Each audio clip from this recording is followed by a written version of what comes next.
Salut tout le monde et bienvenue au webinaire du Forum de reportage sur la crise sanitaire mondiale du Centre international pour les journalistes. Nous organisons chaque semaine des webinaires avec des experts de la santé et des professionnels des médias pour offrir aux journalistes des ressources utiles pour améliorer leur couverture de cette crise sanitaire mondiale. Nous organisons des webinaires dans cinq langues, en arabe, en français, en anglais, en espagnol et en portugais.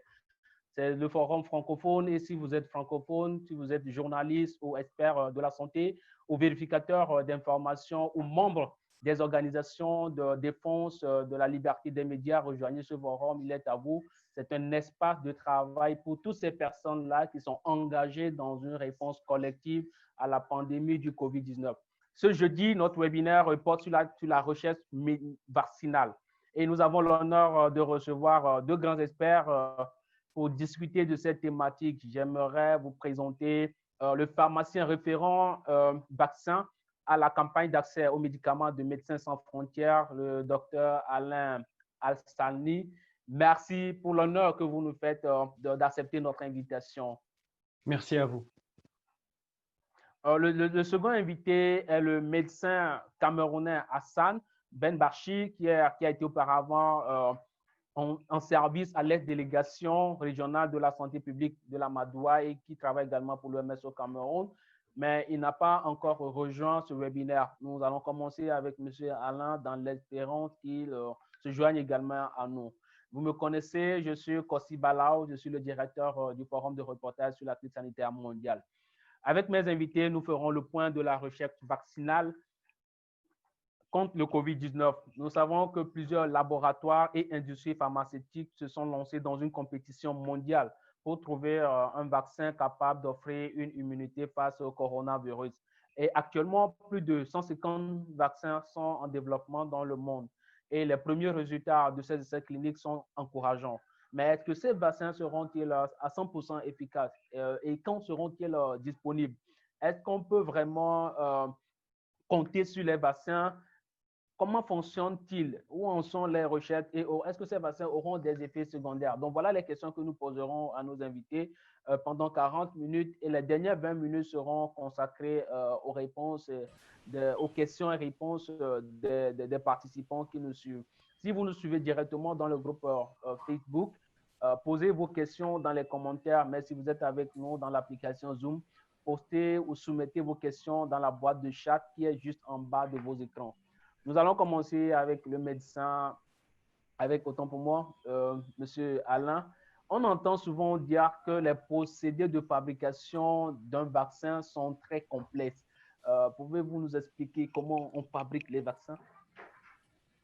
Alors effectivement, fabriquer un vaccin, c'est par exemple beaucoup plus compliqué que fabriquer un médicament classique.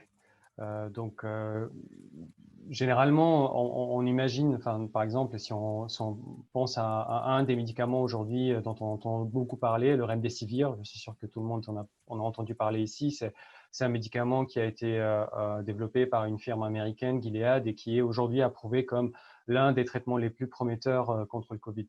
Donc le Remdesivir est un médicament, ce qu'on appelle une petite molécule, et pour vous donner un ordre d'idée, aujourd'hui, il y a des laboratoires indiens qui sont en train de fabriquer ce médicament et nous, on était en contact avec ces labos indiens et en fait, ils avaient déjà la substance active pour ce médicament qu'ils avaient synthétisé 3 semaines après l'annonce des premiers résultats positifs. Donc, vraiment, quand on travaille avec des petites molécules, avec la connaissance qui existe aujourd'hui dans certains pays comme l'Inde ou la Chine, dans ce qu'on appelle le reverse engineering, c'est-à-dire arriver à une molécule, à la molécule en imaginant en fait les différentes étapes qui conduisent vers cette molécule, c'est quelque chose qui peut se faire très rapidement et du coup, on peut avoir une production qui se fait ailleurs que là où la molécule a été développée très très rapidement.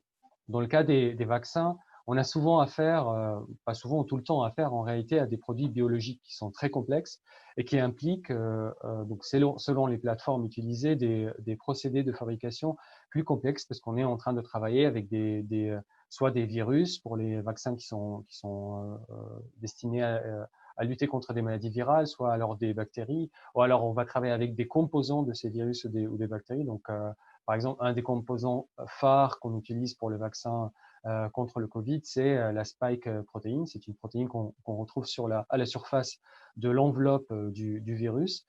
Ou alors, parfois, on va travailler avec l'acide aminé, donc le matériel génétique du virus. Ça peut être de l'ADN ou de l'ARN. Donc ça, ce sont les approches plus innovantes, des approches qui ne sont pas très établies. C'est-à-dire qu'aujourd'hui, par exemple, un des vaccins les plus avancés dont on parle, c'est un vaccin qui est basé sur l'ARN d'une firme américaine qui s'appelle Moderna. Et ben, en réalité, aujourd'hui, dans le monde, il n'y a aucun vaccin qui existe contre d'autres maladies qui est basé sur cette technologie-là. Donc, on a vraiment affaire à des types de plateformes très différents. On a aussi bien des fabricants qui vont travailler sur des approches classiques, comme par exemple avoir le virus entier qu'on va inactiver ou alors qu'on va atténuer en utilisant des techniques différentes. Et c'est le virus entier qu'on va injecter aux personnes qu'on souhaite immuniser. Ou alors, on va avoir des approches beaucoup plus innovantes, comme j'ai dit, qui vont utiliser du matériel génétique. Mais en tout cas, tout ça, n'importe laquelle de ces approches, prend beaucoup de temps, demande énormément d'expertise.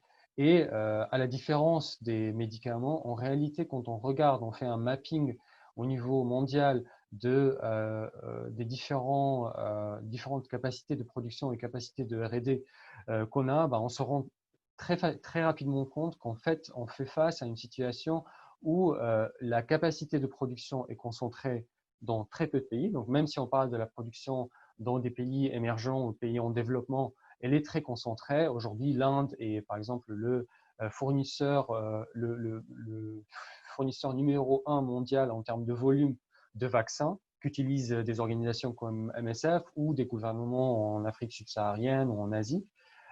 Et si on parle de la recherche et développement, donc on regarde aujourd'hui le portfolio des vaccins qui sont en train d'être développés, on se rend facilement compte que toute la recherche et tout le développement se fait essentiellement sur le continent européen et aux États-Unis, à l'exception près de la Chine et un tout petit peu de l'Inde, où on a aussi un peu de recherche.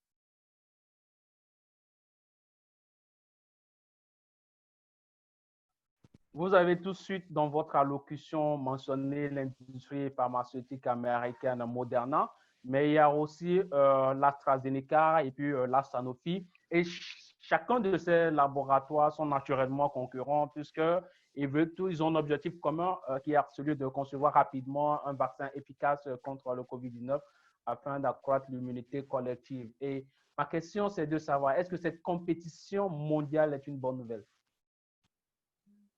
Alors, c'est une bonne nouvelle dans le sens, donc si on prend juste l'aspect purement scientifique, en mettant de côté la compétition vraiment d'un point de vue de marché et d'un point de vue économique, c'est une bonne nouvelle puisque effectivement on fait face à un nouveau virus contre lequel on n'a pas de traitement aujourd'hui, on n'a pas de vaccin.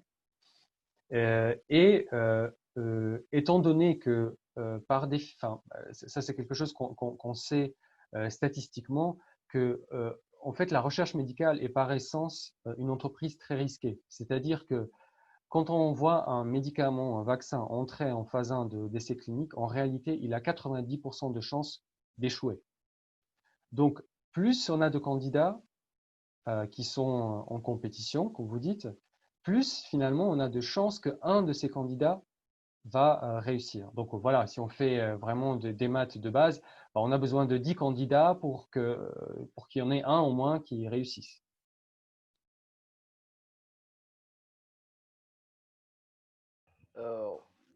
Quand est-ce que ces vaccins pourraient être disponibles? Nous savons que le processus, ça dure plusieurs années, mais quand est-ce qu'un vaccin pourra être disponible?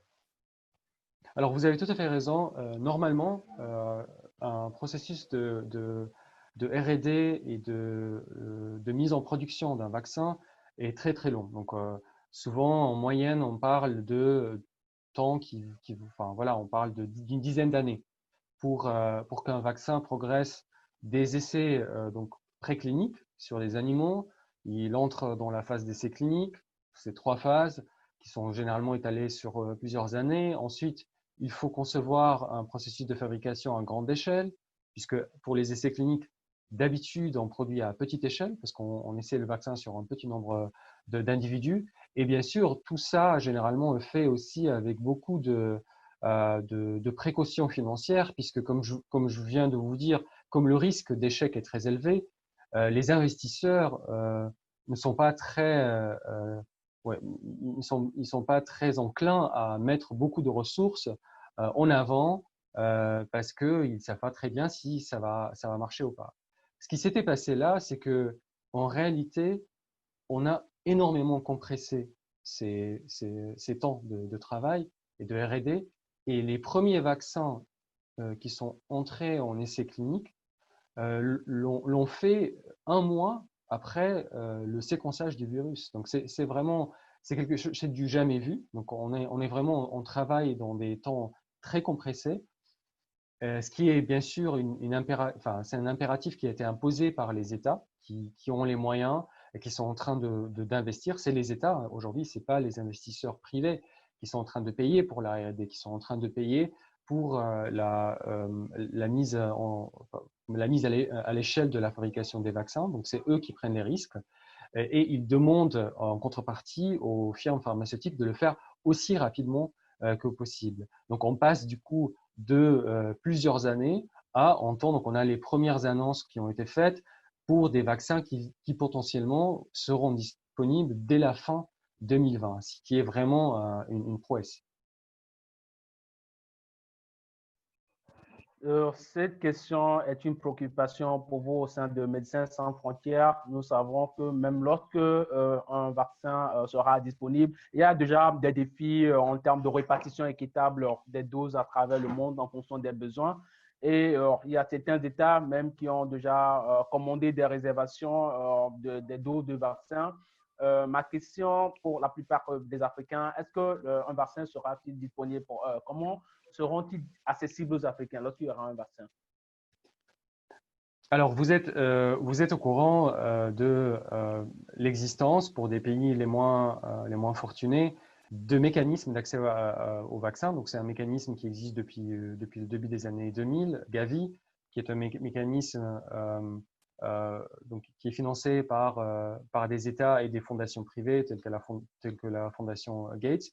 C'est un mécanisme qui a permis l'introduction de beaucoup de vaccins aussi bien, je dirais, classiques comme voilà, DTP, rougeole, donc le vaccin pentavalent qui est un peu la base de tout programme de vaccination, et de vaccins un peu plus chers en réalité, comme par exemple le vaccin contre la pneumonie à pneumocoque. Alors, ce qui s'était passé, c'est que ces mêmes acteurs ont décidé de mettre en place un système donc en collaboration avec l'OMS, qu'on appelle la COVAX Facility, qui fait partie de ACTA, donc qui est la structure qui chapeaute un peu tout ça, dans laquelle il y a plusieurs comment dire, axes de travail. Donc, il y a un axe qui travaille sur les médicaments, un axe sur les diagnostics et un axe qui travaille sur les vaccins. Et l'axe vaccin est donc géré par cette structure qui s'appelle Gavi en partie, et une autre structure qui s'appelle CEPI, qui est une structure plus récente, qui a été créée en 2017, si je ne me trompe pas, lors du forum de Davos, et dont le but est de faire de la recherche et développement à la base pour des vaccins qui ciblent des maladies négligées. Donc des maladies qui typiquement n'intéressent pas les grands laboratoires pharmaceutiques et pour lesquelles, du coup, il n'y a pas vraiment de R&D qui est faite. Donc, ce qui s'était passé, c'est que CEPI, du coup, a repris le volet R&D là-dessus. Donc, ils avaient déjà certains contrats qui existaient avec certaines boîtes pharmaceutiques. Ils en ont signé d'autres pour pousser le développement de certains vaccins. D'un côté. Et de l'autre côté, on a la COVAX Facility dont le rôle est d'essayer de lever des fonds qui vont permettre l'achat de vaccins contre Covid une fois qu'on a un ou plusieurs vaccins qui sont approuvés. Donc c'est ça le mécanisme qui a été mis en place pour répondre aux besoins des pays justement qui ne sont pas eux-mêmes en position d'avoir des deals bilatéraux. La différence aujourd'hui, c'est que à la base, il y avait cet espoir et c'était basé sur des déclarations qui ont été faites notamment par la France et d'autres pays européens qui ont déclaré que le vaccin, où qu'il soit fabriqué, sera un bien mondial, un bien qui serait mis à disposition d'une façon équitable pour tout le monde. Entre ces paroles, donc très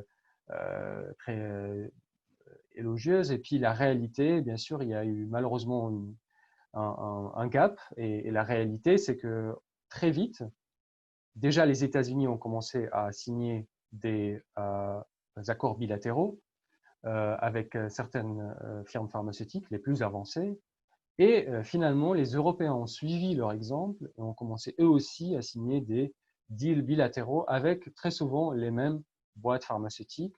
Le UK, donc après le Brexit, aussi finalement a suivi le même exemple. Donc aujourd'hui, finalement, on se retrouve dans une situation où l'espoir d'avoir ces pays et du coup d'avoir leur puissance financière et R&D contribuer à un mécanisme mondial de distribution équitable est malheureusement de plus en plus éloigné.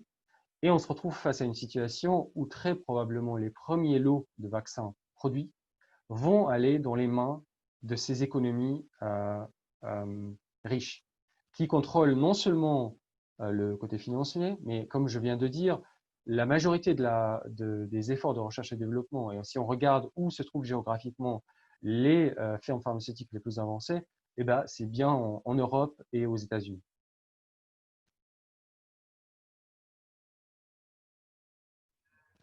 Une chose est d'avoir le vaccin et l'autre est de s'assurer de sa sécurité. Nous savons que la plupart des essais cliniques sont encore au stade appelé phase 1, qui vise avant tout à évaluer la sécurité du produit. Mais on peut déjà se demander si ces vaccins en développement seront réellement efficaces. Alors, c'est la question normalement à laquelle répondent les essais cliniques. Donc, on a un système qui existe depuis pas mal d'années maintenant, qui est un système de développement clinique qui est censé justement pouvoir tester les vaccins et nous dire à la fin des tests si oui ou non ce vaccin est. Donc on teste la qualité. Donc la qualité elle est testée vraiment. Enfin, on regarde est-ce que le vaccin est stérile parce que c'est quelque chose qu'on injecte aux gens. Est-ce que le procédé de fabrication est conforme à ce qu'on appelle les bonnes pratiques de fabrication? Ce sont des normes d'assurance qualité mondiaux. On regarde l'innocuité, donc ça c'est dans le cadre clinique, on regarde deux choses, l'innocuité et l'efficacité. L'innocuité, c'est est-ce qu'un vaccin inoculé va provoquer des effets indésirables majeurs. Donc il y a toute une classification, qu'est-ce qu'un effet indésirable majeur. Donc voilà, si on a une rougeur, une petite irritation, ou alors si on a par exemple de la fièvre après une injection, ben, on va mesurer tout ça et voir si on considère que c'est un effet indésirable qui va faire que le vaccin ne devrait pas être approuvé. Et on regarde aussi l'efficacité. Et ça, c'est une grande différence entre les vaccins et les médicaments, puisque les médicaments, on les teste chez des gens malades. Donc, ce qu'on regarde, c'est la capacité des médicaments à guérir la personne. Les vaccins, en revanche, c'est beaucoup plus compliqué. C'est pour ça le côté innocuité devient tellement important, puisqu'on inocule le vaccin à des personnes bien portantes. Donc, on veut surtout pas inoculer quelque chose qui non seulement va probablement pas protéger, mais va produire un effet indésirable majeur. Et donc, les essais cliniques, normalement, sont censés pouvoir répondre à ces questions. Et après, ce qui est vrai, c'est qu'on fait face à une situation de crise aujourd'hui. Et comme je viens de vous dire, ce qui prend d'habitude des années à être fait, on essaie de le faire en un temps record. Donc forcément, on va avoir des vaccins qui auraient été testés, certes, sur un nombre important de personnes, mais peut-être pas idéalement. Enfin, idéalement, on aurait peut-être attendu un peu plus. On aurait testé le vaccin sur plus de monde avant de l'introduire. Et là, ça devient un peu, je dirais, c'est la prérogative des pays et de leurs agences réglementaires, leurs agences de médicaments, de faire ce qu'on appelle une étude de bénéfices-risques. Donc, on met sur une balance les bénéfices d'utiliser une intervention avec le niveau de connaissance qu'on a en termes d'innocuité, de qualité, d'efficacité, et quel est le risque associé à ne pas utiliser cette intervention. Et cette décision est prise sur ces bases-là, donc sur la base des connaissances acquises pendant le développement, d'une part, et d'autre part, sur la base de la situation à laquelle on fait face. Si on fait face à une situation où on a une mortalité très importante, ou par exemple on a une disruption complète de la vie économique et qu'on a un médicament ou un vaccin pour lequel on a un nombre de données suffisant pour que les scientifiques, les experts puissent dire, bon, étant donné l'état actuel de nos connaissances, on pense qu'il est quand même bénéfique d'utiliser cette intervention. Les experts rendent leur décision et c'est à l'État et à l'Agence de médicaments de l'État de décider si oui ou non cette intervention devrait être mise en place ou pas. Alors, le problème, c'est qu'on peut avoir parfois, on peut faire face à des pays où les structures de santé, l'Agence de médicaments ne dispose pas de toute l'expertise nécessaire pour prendre ce genre de décision. Surtout quand on parle de produits extrêmement complexes. En réalité, même dans les pays riches, il y a un petit nombre d'experts et d'agences réglementaires qui sont capables de faire ce genre de décision. Et c'est là où le rôle de l'Organisation mondiale de la santé est essentiel, puisque l'OMS a un département de préqualification qui préqualifie les produits de santé essentiels. Donc, c'est le cas pour les médicaments contre la tuberculose, le malaria, le HIV, mais c'est aussi le cas pour la majorité des vaccins qui sont utilisés, notamment par MSF, puis plein de pays en développement. C'est l'OMS qui, du coup, a cette expertise et qui va se prononcer en disant l'OMS considère que, étant donné les données disponibles, il est recommandé d'utiliser ce vaccin. Et généralement, l'OMS aussi recommande aux pays quelle stratégie vaccinale il faudrait suivre. Est-ce que, par exemple, il faudrait vacciner surtout les personnes à risque? Est-ce que, par exemple, les travailleurs de santé? Est-ce qu'il faudrait vacciner les personnes âgées? Parce que voilà, c'est des personnes qui ont des facteurs de risque plus importants que le reste de la population. Voilà.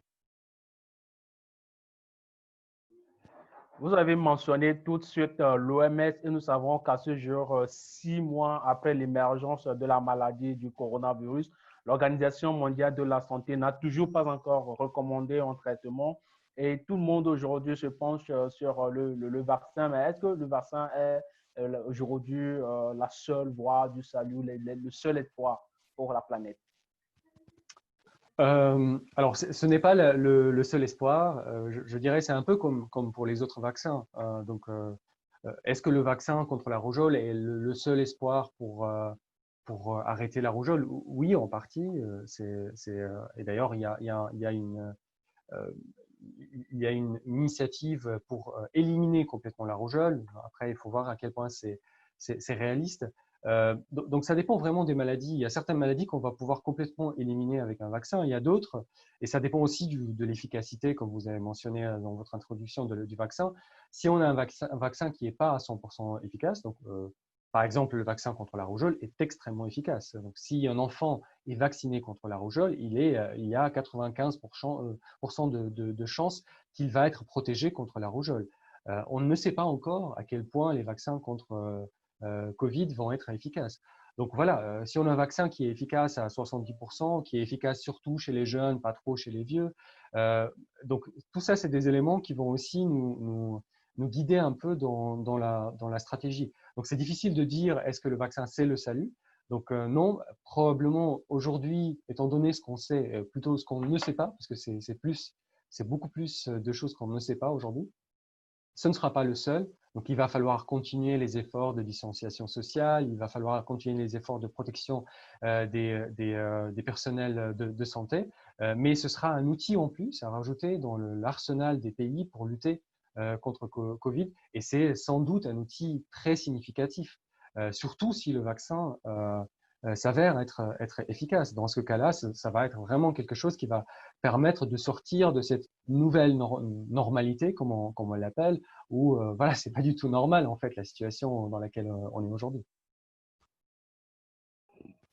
Voilà, au cas où un vaccin ne s'avère pas efficace, on peut se demander que va-t-il se passer si on ne trouve pas un vaccin? Que va-t-il se passer? Oui, bah ça, j'ai pas vraiment, c'est au-delà de mes compétences. Je ne sais pas. Après, je pense qu'il faut faire la différence entre un vaccin pas efficace du tout, parce que là, il sera tout simplement pas approuvé. On va pas approuver un vaccin qui montre 20% d'efficacité. Donc, il y a déjà des attentes qui ont été fixées par l'OMS par rapport à un vaccin. On ne va pas approuver un vaccin qui est efficace à 20% ou 30%. Donc, on s'attend à un vaccin qui a une certaine efficacité. Et ça, c'est un point qui est très important parce que les gens, et c'est partout hein, dans le monde, les gens partent du principe, si on est vacciné, on est protégé. Et il va falloir probablement intégrer cette réalité que même si on est vacciné, parfois, on va pouvoir potentiellement tomber malade parce que le vaccin n'est pas à 100% efficace.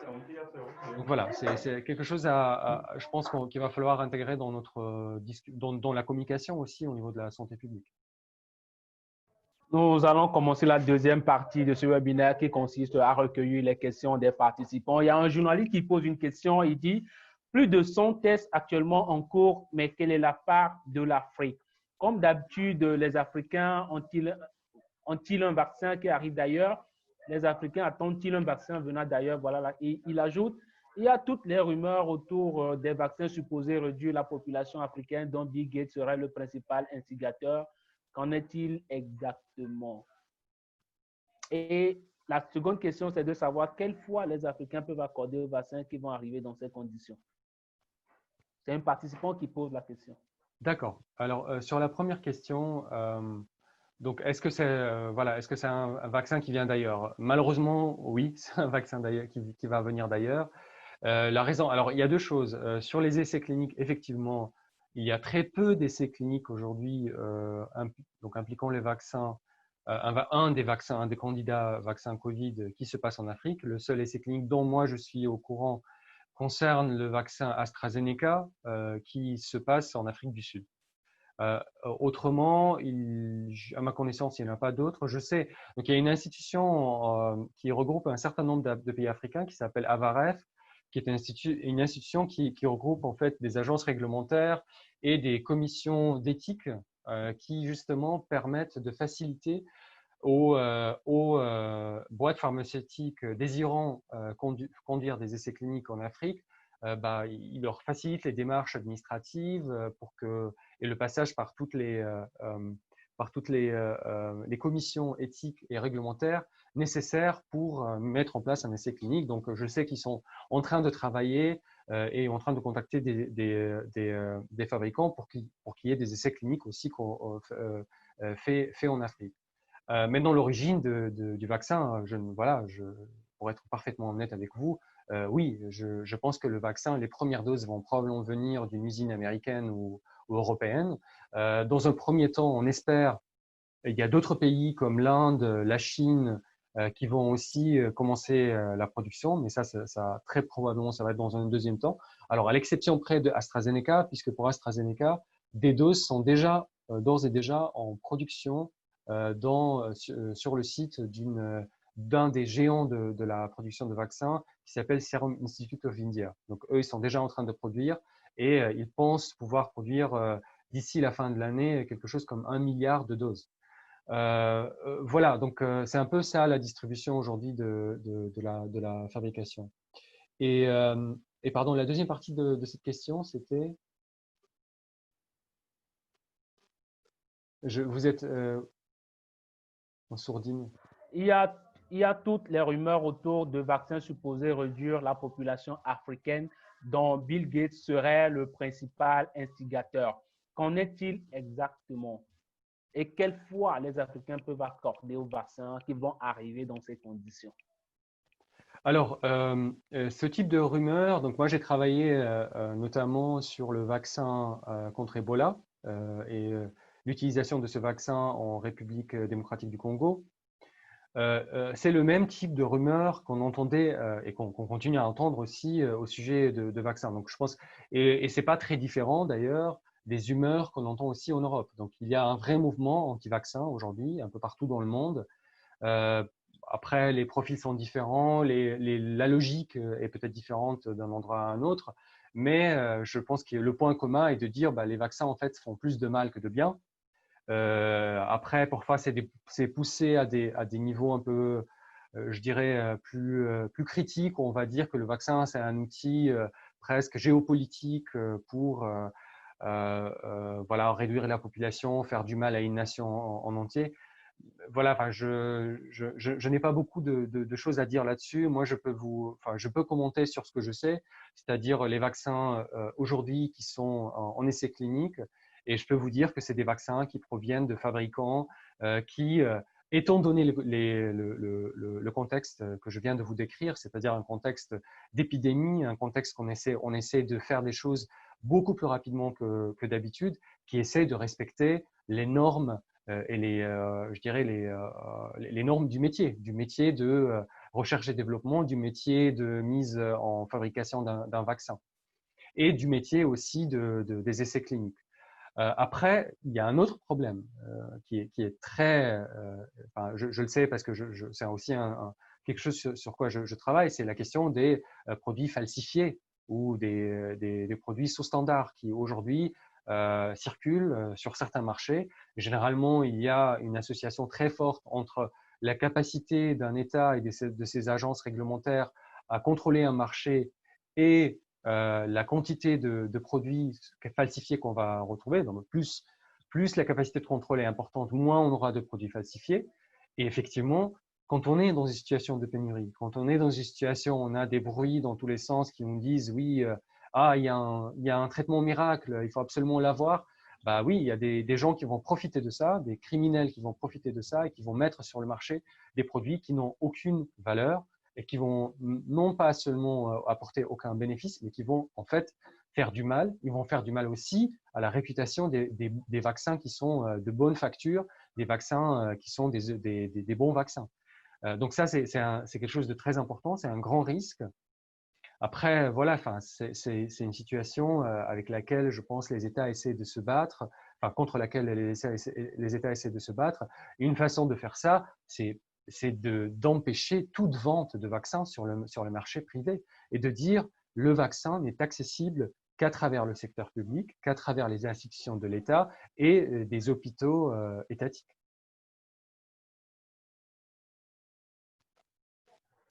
Nous rappelons à nos participants que M. Arlin a une très bonne connaissance des vaccins. Si vous avez des questions, n'hésitez pas à nous les soumettre pour lui.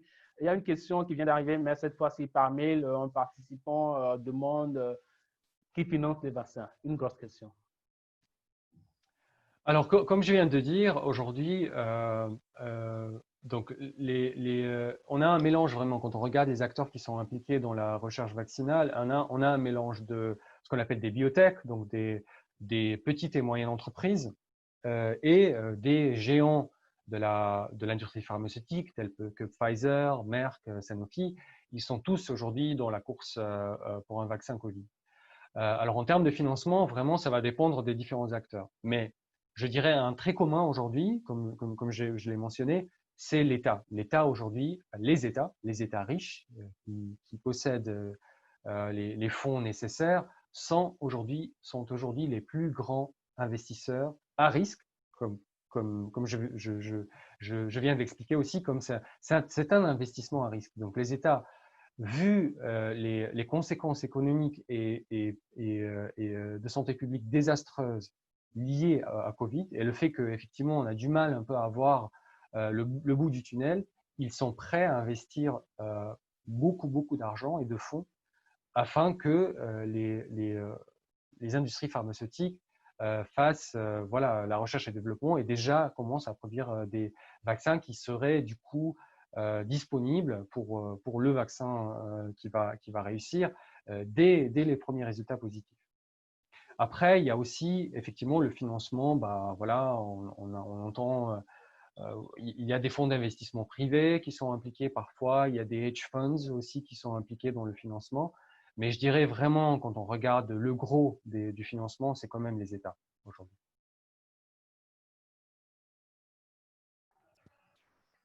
Nous rappelons à ceux qui nous suivent que vous pouvez poser vos questions en commentaire pour ceux qui nous suivent sur Facebook et ceux qui sont avec nous dans l'application Zoom, postez-les dans la boîte de chat. C'est la dernière question qui nous est parvenue et nous sommes déjà vers la fin de ce webinaire.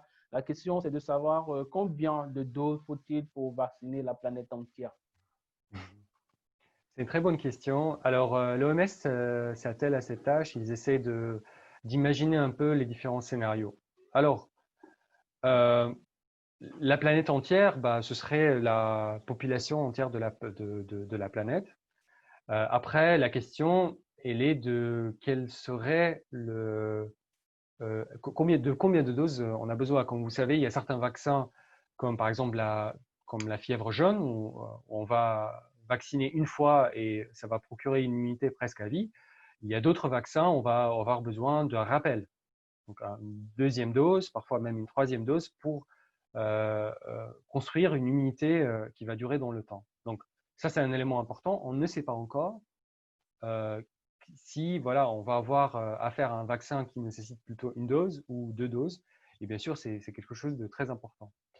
La deuxième question, bien entendu, c'est quand on parle de, je ne sais pas, 7 milliards de doses, par exemple, c'est un chiffre astronomique. C'est du jamais vu. On n'a de toute façon pas cette capacité de production aujourd'hui sur la planète Terre. Donc, il va falloir trouver un moyen d'échelonner un tout petit peu l'accès au vaccin. Et l'OMS travaille sur une stratégie d'allocation qui est une stratégie basée sur le risque. Donc, avec l'idée que seront vaccinées en premier les personnes les plus à risque. Donc, comme je viens de mentionner, par exemple, on va vacciner les travailleurs de santé, les médecins, les infirmières. On va vacciner les gens à risque, les personnes de plus de 65 ans, par exemple. On va vacciner les gens qui ont ce qu'on appelle des comorbidités, qui souffrent de surpoids, d'hypertension artérielle.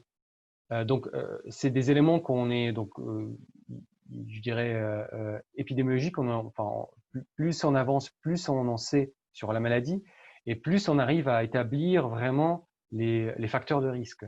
Et donc, du coup, comme on sera par définition dans une situation d'accès limité, presque de pénurie, en tout cas dans un premier temps, il va falloir avoir un système d'allocation qui va être basé sur des facteurs de risque. Voilà. Ce webinaire est enregistré et sera sur la page YouTube du Réseau international des journalistes dans moins de 24 heures. Le Réseau international des journalistes est également basé aux États-Unis et est l'un des partenaires du forum de reportage sur la crise sanitaire mondiale. Ceux qui ne sont pas encore membres de ce forum, nous les invitons à nous rejoindre. C'est un forum sur Facebook qui rassemble actuellement plus de 800 journalistes. Et c'est un forum qui rassemble tous les journalistes francophones du monde entier, qu'ils soient journalistes de l'Afrique, de la Suisse, de la France, du Canada ou du Québec, qu'ils soient experts de la santé de tous ces pays-là. Ce forum est pour eux. Nous remercions tous ceux qui ont participé à ce webinaire et également M. Alain pour ces connaissances qu'il a partagées avec nous. Monsieur Alain, est-ce que vous avez une dernière chose à dire? Non, mais je vois qu'il y a d'autres questions qui apparaissent dans la partie QR. Je vois 3 questions apparaître de Claire Stéphane, Sacramento, et puis il y a une troisième question de Alphonse Ouagazé. Voilà, donc nous allons prendre la première question. N'oublions pas qu'il s'agit quand même de business qui pour contrôler le côté humanisme de cette production des vaccins. Nous, on essaie, nous chez MSF, on essaie de faire de notre mieux. Il y a d'autres ONG aussi, donc il y a une coalition en fait d'ONG qui œuvrent aussi à ce que le côté humaniste justement soit représenté. Donc nous, on est en discussion avec directement avec des États. Donc moi, j'ai été à une réunion avec l'État français la semaine dernière. On est aussi en discussion avec avec des institutions comme Gavi ou CEPI, mais j'encourage aussi tous les acteurs de la société civile en Afrique de prendre part à ces discussions et de poser leurs questions directement à ces institutions, parce que plus on est nombreux, bien entendu, plus notre voix va être entendue. Et je vois qu'il y a une deuxième question aussi sur le fait, bah, oui, effectivement, c'est les États qui sont les plus grands contributeurs, mais si je comprends bien, donc les États n'ont pas les moyens nécessaires. Comment pouvons-nous savoir si les vaccins distribués en Europe sont de la même qualité que ceux distribués en Afrique? Alors, c'est le problème qu'on a effectivement, qu'on constate nous chez MSF. Moi, j'ai travaillé sur le terrain avec MSF et effectivement, c'est une vraie question. Comment on peut savoir en travaillant avec l'industrie pharmaceutique? Donc, c'est quelque chose de vraiment assez répandu dans l'industrie pharmaceutique. J'ai travaillé beaucoup en Inde. En Inde, une industrie pharmaceutique va avoir une usine qui va travailler pour les pays riches, qui va envoyer des médicaments aux États-Unis, et une autre usine qui va envoyer des médicaments dans les pays à revenus intermédiaires ou les pays pauvres. Après, pour les vaccins, c'est un peu différent parce que, comme je viens de le dire, le circuit de vaccins et des vaccins normalement est plus fermé et plus contrôlé, puisqu'on passe par l'OMS, on passe forcément par la préqualification. En tout cas, tous les vaccins qui sont achetés avec l'argent de Gavi sont des vaccins préqualifiés, et c'est l'UNICEF généralement qui s'occupe de la distribution. Alors, n'empêche, on a déjà entendu des grands scandales impliquant des vaccins falsifiés, notamment il y avait un vaccin contre la méningite falsifié qui a provoqué beaucoup de dommages, qui a circulé dans certains pays africains, donc on n'est pas à l'abri de ça.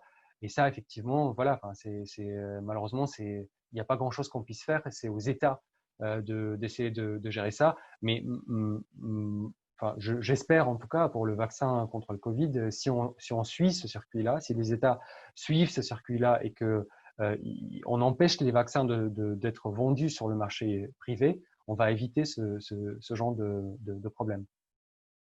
Et alors, est-ce qu'il y a d'autres questions? Oui, vous avez dit que ce sont les États qui en sont les contributeurs, mais vu que les États n'ont généralement pas les moyens nécessaires, comment pouvons-nous savoir si les vaccins distribués en Europe sont de la même qualité que ceux? J'espère que cette question a déjà été répondue.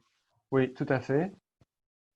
La question de l'humanisme est très importante. Je crains qu'il y ait des exclus à l'accès au vaccin s'il est cher. Oui, tout à fait. Ça c'est un de nos grands soucis, en fait, une de nos plus grandes inquiétudes.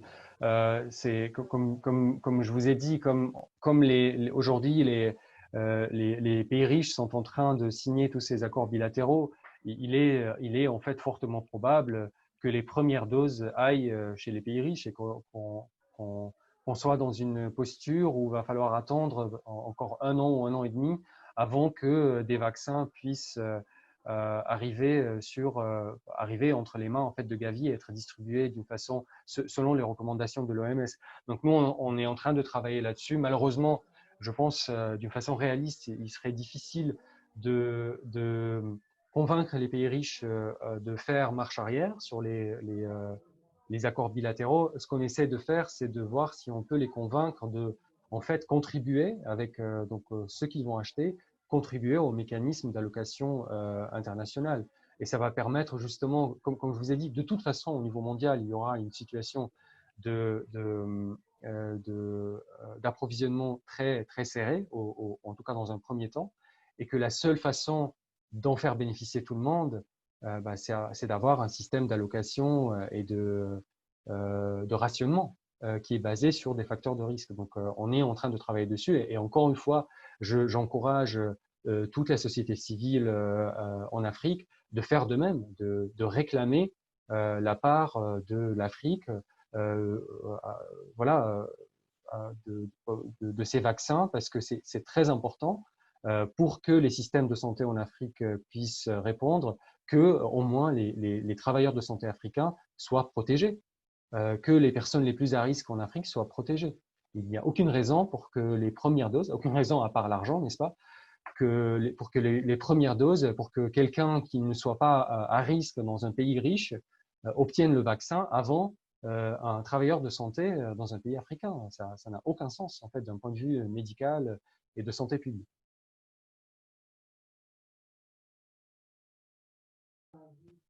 Il y a une dernière question, mais je doute qu'elle soit en rapport avec les vaccins. Je la lis très rapidement.